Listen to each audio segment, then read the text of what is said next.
Okay, so hello everyone. My name is Kaan. I work for the Ethereum Foundation with the Solidity team, and I work on the project Sourcify, which is mentioned in the previous slides.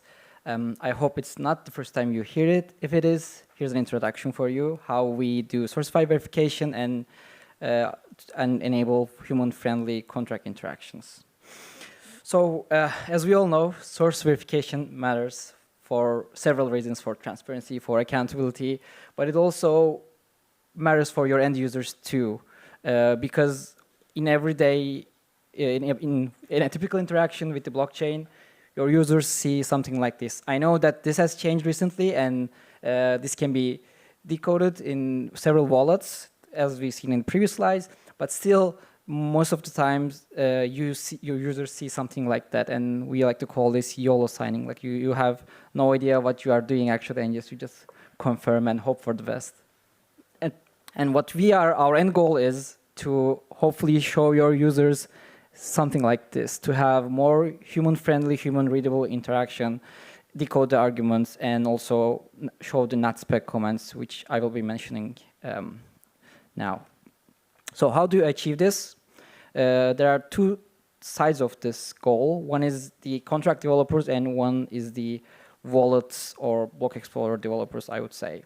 So as a contract developer, first use Natspec documentation. If you are not familiar with the Natspec documentation, it is the standard commenting in Solidity. There are developer documentation fields for your functions. There are user documentation field for your functions for higher level information that users will be interested in. And there are also information about your parameters. And the neat thing with the Natspec is it enables also, it has the specification of dynamic expressions. So when you have a user documentation like this, replaces the owner, old owner in the safe with the new owner, both addresses, the users will see something like, can see something like this. So you will see address fields in the variables. And even better, your users will see something like this, more human-readable way. So where do you find this documentation, the Natspec user doc and dev docs? It is in the Solidity contract metadata. So who has heard about the contract metadata here? Right, not many people. So I highly encourage you to check it out in detail, but I also will be telling about this. And the contract metadata is key to how we verify contracts, how we fully verify contracts, which I will explain shortly. So the Solidity contract metadata is a JSON file containing ABI, user documentation, developer documentation, compilation information, and source file information. And it looks like this, typically. And your user documentation is also inside the user documentation field of the metadata JSON. The second thing you can do as a contract developer is, of course, if you want to, and I hope you want to publish your source code, to publish it and the metadata on IPFS. So how we can do this? For instance, if you are using Remix, you can click on publish on IPFS, then this will publish your metadata and your source file on IPFS. Or when you're deploying, you can also click on this checkbox to publish on IPFS, and the Remix will handle it for you. And third, to verify your contract source code on Sourcify.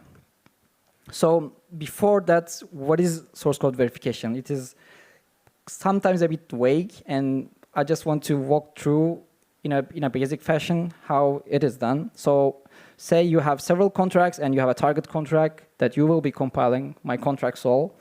What you do, and also you have some compilation settings. You have the version, you have the optimizer, etc. I'm leaving out the details here. And both the sources and the compilation settings are found in the metadata JSON file. And basically, we feed these into a compiler, and we recompile the sources you provide to us as a contract developer, for example. And we have a bytecode. Then what you do is, if you have a deployed contract on the blockchain, you get the contract code. Then you get the bytecode of that deployed contract. And we see if this to match. So obviously there are more details and exceptions to that, but the basic idea is this. And in Sourcify, we define two types of matches. First one is the partial match, where the bytecodes match, but plus in the full match, we have the bytecodes and the metadata hashes. The hashes of the metadata file that I showed previously, those also match. And how do we know that? And before that, the full matches cryptographically guarantee the source code, and the metadata is exactly the same as when deployed. So even comments, the variable names, everything is exactly how when it was deployed. And how do we achieve this? So this is a typical contract bytecode, and at the end of the bytecode, there is a special field. Who knows what this is? Just a few people. Great. So if you don't know, Solidity compiler by default will append several information at the end of your bytecode, and this will be also deployed typically on the blockchain. And this contains the metadata hash and the Solidity compiler. And this is encoded in what is called CBOR encoding. And this is what actually enables full matches of contracts. So how does it work? So how can we cryptographically guarantee this? So when you compile your contracts, your files also hashed, and these hash of these files in the sources field of the metadata, the hashes are also embedded. In this case, my contract sol has this hash, and the other hash is also inside these fields. And the IPFS hash of this metadata file is taken by the compiler, in this case, this value, and this value is encoded at the end of the contract bytecode. So what happens when you change a field, a byte, a comment in your source code? You have my contract diff, a slight difference. Of course, the hash change, then the hash inside the metadata change, and of course, the hash of the metadata changes. So when you try to verify these contracts, there won't be a full match. The previous portion will match the contract bytecode, which is sufficient for a partial match. But for a full match, you need the contract bytecode and plus the encoded section, this green field. And if you want to see in action how this works, I encourage you to visit playground.sourcify.dev. We try to demonstrate how this works, how the encoding and decoding is done, and you can get the code of many contracts from many chains. So it's not only Ethereum chains. Okay, so how do you verify your contract then? There are several options. One is the Sourcify UI. You can drop your files and your metadata files here and give us the address and the network. Then we try to match your contracts. We have an API, so you can make use of our API. You can provide us with the files, the address, and the chain, and we try to verify for you again. And the API has also different endpoints that you can check if one contract is verified on Sourcify, or you can get the file tree of a verified contract. And you can check out the docs for more information. We also have some tooling support. We have a hardhat plugin. The hardhat deploy plugin supports Sourcify. So basically, you can, after deploying your contract, you can just say hardhat network mainnet Sourcify, and it will verify for you. Also in Remix, you can do the same. The Remix has a Sourcify plugin, which enables you to verify your deployed contracts. You can select the contract, compile, deploy, and give the address and the network to Remix for verification. Plus, we also do automatic verification, which is also called monitoring. We currently listen to the Ethereum mainnet and Ethereum testnets. So what the monitor does is it tries to fetch the metadata and source files from IPFS. And we try to if we find the files, hopefully, we recompile and try to match and automatically verify. So that means, actually, if you publish your metadata and source code on IPFS, you don't even have to do the source code verification because we will do it for you. Yeah. We have a public contract repository of verified contracts. It is served over both HTTP and IPFS. Right now we have over 1 million small files, and it's over 11 gigabytes, but it's obviously ever growing.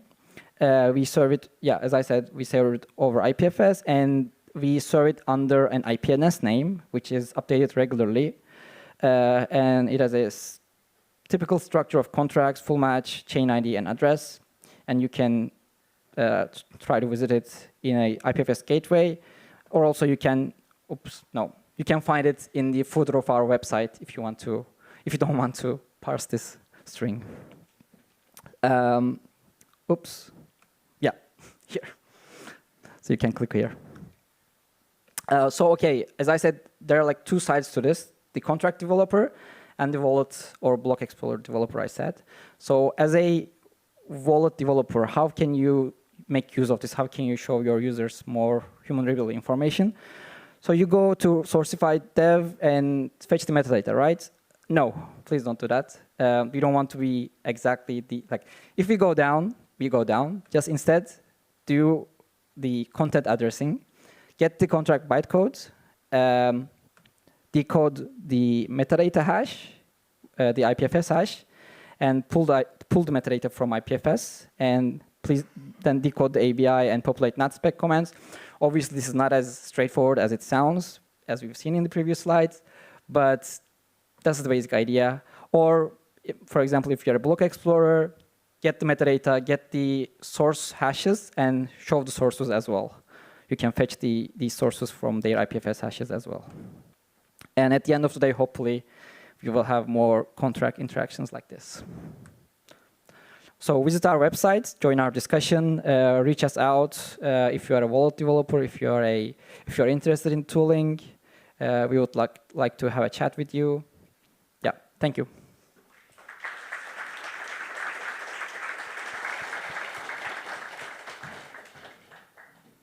Any questions?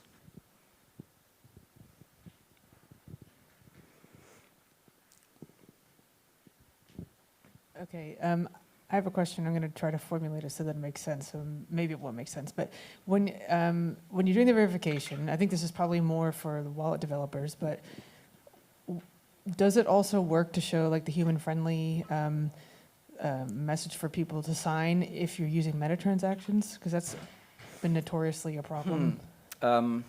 I don't think that's what Sourcify is related to, because a signed transaction, a signature does not have anything to do with the metadata, or I guess in the bytecode, or I think that's something else. I think for that there is an EIP recently that's done. Yeah, it doesn't work like always. It doesn't. You still see a bunch of gobbledygook, depending on how your parameters are. Are set up, but yeah.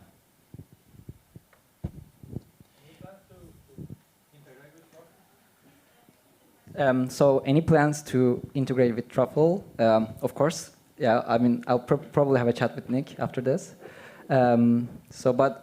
Since then, I think we were like doing on different roads, but I guess there are a lot of things that are overlapping and would be working together. I heard that they already make use of Sourcify.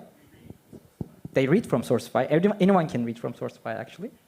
But yeah, at the end of the day, we're kind of an infrastructure for the ecosystem. We are not looking to provide it as a block explorer, as a wallet.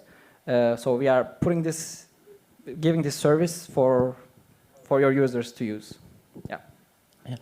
I understand that like this is not really your guys' fault or problem to solve. Like, we can probably assume that like most of the developers of smart contracts won't go through the trouble of like doing stuff like this, even like the whole uploading the source and the metadata to IPFS if the tools don't do it automatically for them. Even though most people do it on Ethoscan, it seems. So like, are there any plans to just like integrate that repository of data or connect with them in some way, or just like pull that data into Sourcify or into IPFS from there? There is also the partial match that I mentioned, that without the metadata hash, you can also have a match, but what we are striving for is a full verification with the metadata hash. So it's unfortunate that not so many people know that yet, and it's not being used. And the one goal of this project is to bring more attention to this and hopefully put the metadata, full verification into the development pipeline and before the contract gets deployed. So yeah, basically we are trying to push for that, but currently the de facto standard does not use the metadata. Any other questions? If you have any, just find me after the talks or just reach us out. Thank you. Thank you so much.